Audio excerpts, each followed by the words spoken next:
Good morning students, how are you बेटा? Fine, अच्छे हैं आप लोग? बेटा हमने हमारी पाठ्य पुस्तक मेधा का पाठ 1, 2, 3 और 4 चारों पाठ हमने पढ़ लिए हैं और समझ लिए हैं। अब बेटा क्या है, उन चारों पाठों में जो भी व्याकरण आई है ना, उसको अपन मैं और मेरा व्याकरण जो अपनी पुस्तक है उसके द्वारा अपन करेंगे। तो अपन ने इसका संज्ञा पाठ लिया है। संज्ञा पाठ का भाग 1 और 2 पूरा हो चुका है। अब आज बारी है भाग 3 की। इसका पार्ट 3 अपन आज पढ़ेंगे। भाग 1 और 2 में अपन ने पढ़ा संज्ञा किसे कहते हैं, संज्ञा के भेदों के नाम क्या हैं, कितने भेद हैं, और ये चीज़ें अपन ने इसमें पढ़ी। अपन ने 2 भागों में पढ़ा, किसी प्राणी, वस्तु, स्थान या भाव के नाम का बोध कराने वाले शब्दों को संज्ञा कहते हैं। और संज्ञा के 3 भेद होते हैं, व्यक्तिवाचक संज्ञा, जातिवाचक संज्ञा तथा भाववाचक संज्ञा।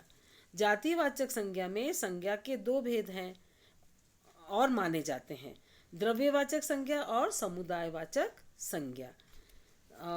जातिवाचक संज्ञा सर्वनाम, विशेषण, क्रिया आदि शब्दों से भाववाचक संज्ञाएं बनती हैं।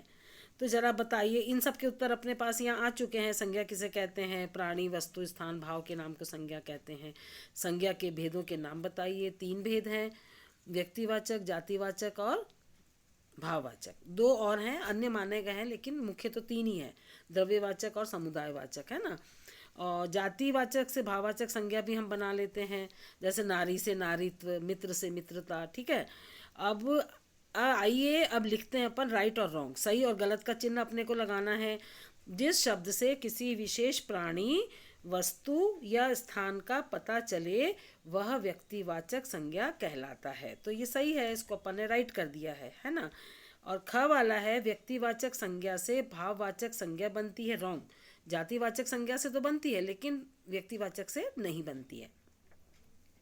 ग है, उदासी शब्द भाववाचक संज्ञा है, सही है ना। उदास से उदासी बनाया, उसमें उदासी का भाव आया है। अब उसके बाद है घ वाला, गेहूं द्रव्यवाचक संज्ञा है, सही है, अपन ने यहाँ राइट का निशान लगा दिया। संज्ञा के 4 भेद होते हैं, गलत है। 3 भेद होते हैं ना बेटा, 4 तो होते ही नहीं है। और च है, नीरजा तथा दिव्या जातिवाचक संज्ञा, नो, व्यक्तिवाचक है, दोनों नाम है, पहचान है इनकी, तो ये हम रॉन्ग का निशान लगाएंगे। उसके बाद 6 वाला है, गुण, दशा, भाव आदि के नाम को भाववाचक संज्ञा कहते हैं, सही है, इसको हमने राइट का निशान लगा दिया बेटा। अब है नंबर 2, दिए गए अनुच्छेद को पढ़कर, अनुच्छेद मैंने पैराग्राफ, उसको पढ़ करके उसमें से व्यक्तिवाचक, जातिवाचक तथा भाववाचक संज्ञाएं छांटिए। तो एक बार सम्राट चंद्रगुप्त के पास राजवीर नामक एक मूर्तिकार 3 मूर्तियां लेकर आया। तो सम्राट आएगा आपका बेटा जातिवाचक संज्ञा में, चंद्रगुप्त व्यक्तिवाचक में क्योंकि नाम है, और राजवीर भी नाम है तो ये व्यक्तिवाचक में आएगा। मूर्तिकार खूब सारे होते हैं, वो जातिवाचक में, ठीक है। और उसके बाद है दरबारी होंगे, वो जातिवाचक में आएंगे। उसने सम्राट से कहा, आपके दरबारियों में से जो यह बता देगा कि कौन सी मूर्ति अधिक मूल्यवान है, मैं उसकी बुद्धिमानी को मान जाऊंगा, है ना। तो दरबारी जातिवाचक में, मूल्यवान भाववाचक में, और बुद्धिमानी भी भाववाचक में आएगा। सारे दरबार में शांति छा गई, दरबार जातिवाचक और शांति भाववाचक में आ जाएगा, क्योंकि तीनों मूर्तियां देखने में एक समान थीं। उस समय रत्नाकर नामक दरबारी, रत्नाकर आएगा उसमें बेटा व्यक्तिवाचक में, और दरबारी आएगा जातिवाचक में, आगे आकर अपनी बुद्धिमत्ता का परिचय दिया। बुद्धिमत्ता माने भाववाचक संज्ञा, ठीक है बेटा। अब देखिए पीछे हमने, अब आ जाइए अगले वाले पेज पर, ना पेज नंबर 36, है ना। पेज नंबर 36 पर आप आइए। इसमें व्यक्तिवाचक संज्ञा है बेटा, चंद्रगुप्त, राजवीर, रत्नाकर, ये व्यक्तिवाचक में आएंगे, ठीक है। और जातिवाचक में सम्राट, मूर्तिकार, दरबार, दरबारी और मूर्ति, ठीक है। भाववाचक में परिचय, बुद्धिमानी, मूल्यवान, शांति और बुद्धिमत्ता, ये भाववाचक में आ जाएंगे। अब नंबर 3 है, निम्नलिखित शब्दों से भाववाचक संज्ञाएं बनाइए। भूखा, भूखा का भाववाचक संज्ञा भूख। ख है ऊंचा, ऊंचा का भाववाचक संज्ञा ऊंचाई। और स्वाभिमान, स्व से क्या बना है बेटा, स्वाभिमान। और प्यासा से प्यास। चतुर से चतुराई, गहरा से गहराई, सेवक से सेवा, मूर्ख से मूर्खता, और हिंसक से हिंसा, महान से महानता। ये भाववाचक संज्ञाएं आपकी बन गई हैं।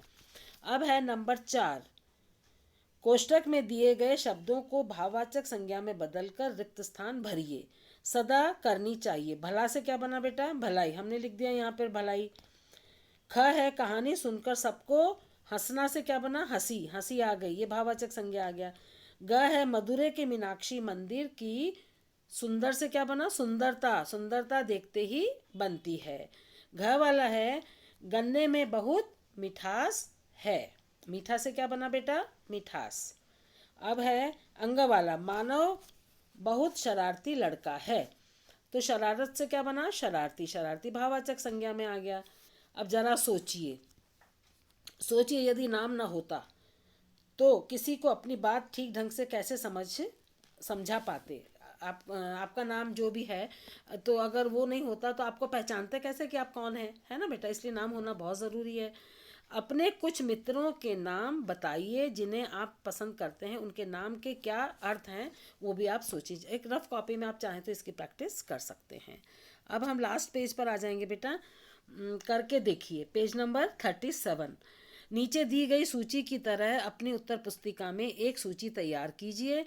5 मिनट के समय में आपके मन में जितने नाम आते हैं उन्हें उचित स्थान पर लिखते जाइए। देखिए कक्षा में कौन अधिक नाम लिखता है। इसे कंपटीशन भाई बहन मिलकर घर पे भी कर सकते हैं बेटा, है ना।